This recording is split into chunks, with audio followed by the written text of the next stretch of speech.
I'm just going to wait until my watch says 12, so I can keep an eye on it as well. All right.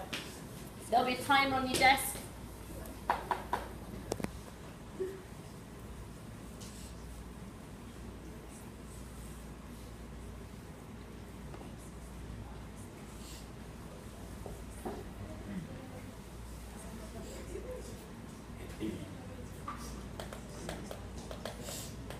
All right.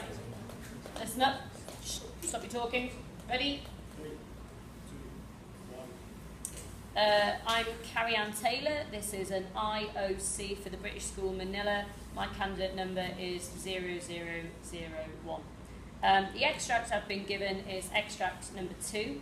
It's taken from Bookshop Memories by George Orwell, using his pen name as George Orwell, previously known as Eric Arthur Blair. It was written in 1934, and it was published in 1936 in a magazine called The Fortnightly in London. The magazine was owned by one of George Orwell's partners. And in 1936, George Orwell also went on to write Keep the Aspidistra Flying, which also uses a bookshop as its central focus. But it's been noted that the bookshop in Bookshop Memories is very different to that of the bookshop in Keep the Aspidistra Flying. The extract I've got is from the beginning of the essay, and it recounts George Orwell's experience of working part-time as a second-hand bookseller in Hampstead in North London. Hampstead's quite an interesting place because there's an interesting mix of rich and poor, the gentrified, the artistic types, and it's in Camden Borough, which is quite a poor borough in London. And what I'd like to explore today is how George Orwell, although he's a writer, appears to be very annoyed with the people who come into the bookshop, and it fuels his distaste for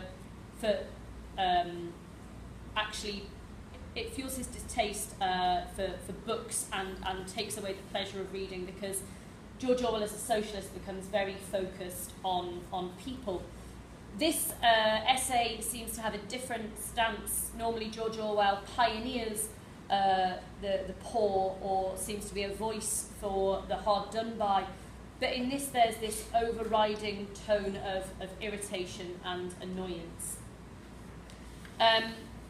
George Orwell starts with a first-person recount told in the past tense. When I worked in a second-hand bookshop. And then he follows this up with a parenthesis to the reader where he speaks directly to you. So easily pictured if you don't work in one. And then he paints this beautiful image using a simile. It's a kind of paradise. And he refers to the old gentleman as with the adjective of being charming, who browse eternally. And for the reader, they get this almost romanticised impression of this charming bookshop filled with calf-bound portfolios, and the reader's really able to imagine this scene in their minds. But then the end of the parenthesis, Orwell brings you back to the reality, and he talks about the rarity of really bookish people, acknowledging that the learned, bookish, studious types of people don't actually frequent his bookshop. He talks about the stock that's in the bookshop as being interesting, exceptionally so, using this adverb to highlight just how interesting these editions are that he has. But then he uses this numerical statistic to damn the customers that come there. He doubts whether 10% knew a good book from a bad one. And it's this precedent that he continues throughout. He says, first edition snobs were much commoner than lovers of literature. This first edition being, really valued in the book world. And here we've got the divide between rich and poor in Hampstead. But then he also points out that the Oriental students are there to haggle over the cheap textbooks, that they're very common. And again, there might be some reference here to George Orwell's time spent in the Far East, and again there might be some tones of distaste and scorn for when he was working for the Imperial Police, working in the Far East. And then he focuses on vague-minded women, and it's this idea of vague-minded women that he really seems to latch onto. And he carries this through into the next paragraph. And I find this connection between, he starts this paragraph talking about a charming old gentleman, which seems quite patriarchal in its approach. And then he kind of attacks these old women, and he continues this in the second paragraph.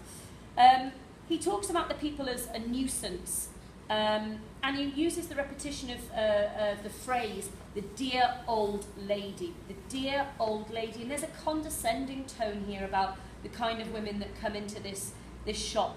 And again, he's got this mocking tone towards the reader. It's a very common demand, that, again in parenthesis, like he's speaking directly to us, almost as if we can empathise with him, with the irritation that he's got of these old people.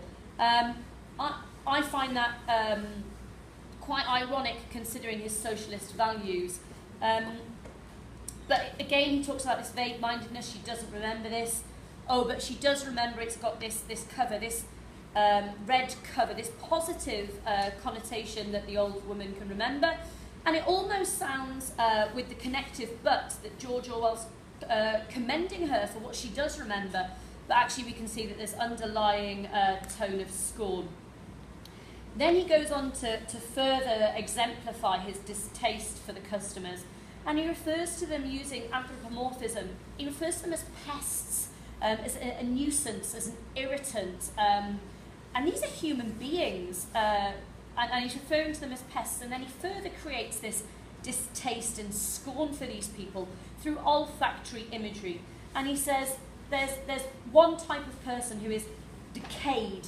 So I kind of got this old image repeated again. It's not this romantic ideal of this old charming gentleman. It's this decayed person who smells of bread crusts. And the reader is left with this image of someone stale, someone hard, and you can really see George Orwell's disgust at the kind of customers that come in and waste his time. He says several times a day they come in, and what they're trying to sell you is worthless. Then he talks about the people that try and buy large quantities of books, but they have no intention of paying. And again here, I wonder if we have George Orwell as a writer, as a capitalist, understanding that writing in itself needs to be paid for. And as a writer, in the mornings, he realises that if these people come in and pay for it, they're paying for his livelihood. But if they're not and they're wasting their time, he's not getting paid for his efforts. And that's a bit of a problem with a job in the arts that Orwell's trying to highlight for the reader, I think. He says, with this simple sentence in the middle here, it used to puzzle me at first, and a rhetorical question, what made them do it? Why do they come in? Why do they order these books? Why do they never come back? And he questions why they're doing it, but actually he knows why. He knows that on the other side of Camden there are these poor people, these loners, the people who don't have anywhere to go, don't have anyone to look after them, and that they're not really going to be asked to leave a bookshop. But then he talks about, and maybe we've got this bohemian lifestyle, they come in and order an expensive book. They promise to return over and over again, this repetition, but they vanish never to return.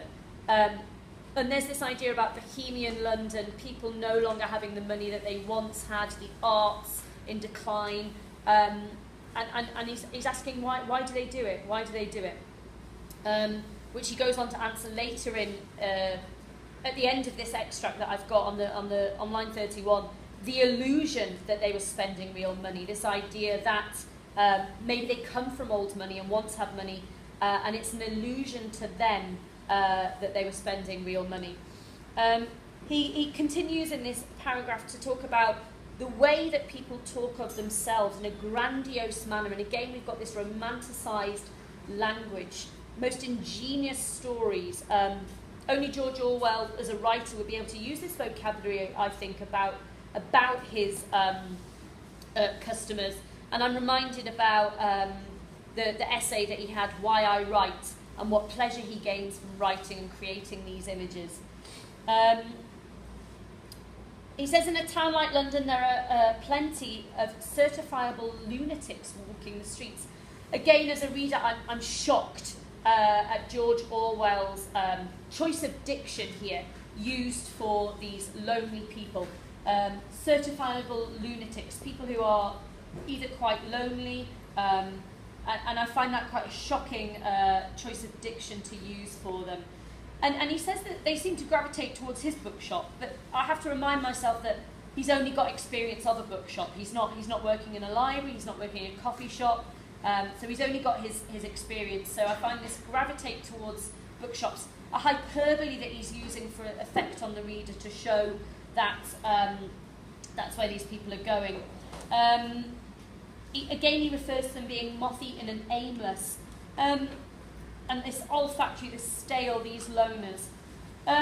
So he's painting up quite a negative image of these people, fueling his distaste. And I think, in conclusion, what this comes back to is actually George Orwell's scorn at being a writer and not really having the right amount of money for it. So whilst I know that he's a socialist, I find it quite interesting that there's a lack of concern for humanity here. And underlying for me is a tone of contempt about money, about credit, about payment, that I understand that as a writer he would want to receive for his penmanship and his craft. So my criticism of this is, whilst George Orwell usually as a socialist looks at these people with pioneers, the people, in this essay I can see that he's got a contempt and a scorn for the people that are buying his product in a capitalist society. Any questions?